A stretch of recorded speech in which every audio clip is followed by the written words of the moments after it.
कि नेपाल ने 100 रुपए का करेंसी नोट जारी किया और उसमें वो मैप जिसमें 3 भारतीय क्षेत्रों को उसने अपना बताया। ये 3 क्षेत्र बहुत पहले भी चर्चा में आ चुके हैं। लिम्पिधुरा की बात हम करते हैं, कालापानी की, लिपुलेख की हम बात करते आए हैं।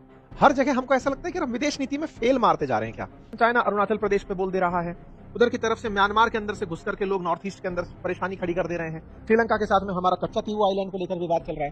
बांग्लादेश के साथ वहां पे घुसे आए जो शरणार्थी हैं उनका विवाद चल रहा है। नेपाल के साथ अब सीमा विवाद चल रहा है। मैं भारत के इतिहास पर आपको सीधा लेकर चलता हूँ।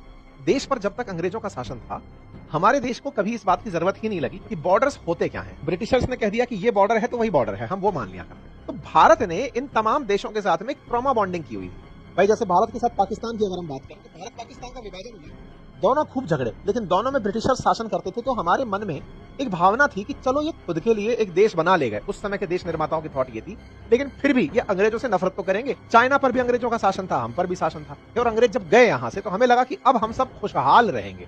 बस वो तू मेरा भाई है वाली जो फीलिंग है ना, उसने हमें बहुत नुकसान पहुंचाया। देखो, पाकिस्तान को हम अपना बच्चा मानते हुए कि चलो भाई हमसे निकला है, कोई बात नहीं।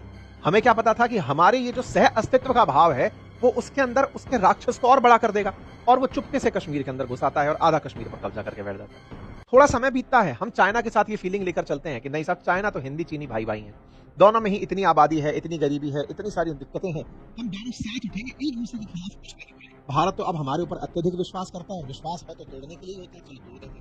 आया और हमारे ऊपर हमला कर दिया, हमारा एक हिस्सा दबाकर वो बैठ गया जो अक्साई चीन के नाम से बैठा जाना जाता है। आप समझ रहे हैं? मतलब हम उनसे बदले में कुछ भी उम्मीद ना रखें, बस भारत मदद करता रहे, यही हमारा बड़ा होने का दायित्व निभाने जैसा है।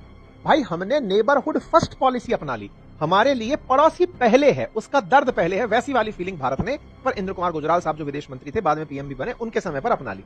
ये था भारत का एक लिखित बयान, जिसको कह सकते हैं विदेश नीति में हम ये ध्यान रखते थे कि पड़ोसियों के मामले में देने का काम हमें करना है। अब हमने वहां इंफ्रास्ट्रक्चर निर्माण में बीआरओ को खूब सारे ऑपरेशंस दिए हुए हैं, बॉर्डर रोड ऑर्गेनाइजेशन, सड़कें बनाओ, पुल बनाओ, यहां पर पूरी तारबंदी करो, और G20 जैसी बैठक हो रही है, हम अपने लोगों को उठाकर ले जाते हैं और अरुणाचल प्रदेश में बैठक करा देते हैं कि लो, चाइना को मिर्ची लगे तो लगने तो हमें मतलब नहीं है हिंदी चीनी भाई भाई से। हमने तो सीधा ले जाकर के अरुणाचल प्रदेश में G20 की मीटिंग करा दी कि दुनिया वालों देख लो अरुणाचल प्रदेश इंडिया में, क्योंकि G20 इंडिया में हो रहा है। हम श्रीनगर में ले जाकर G20 की बैठक करा दे रहे हैं, लो कर दी।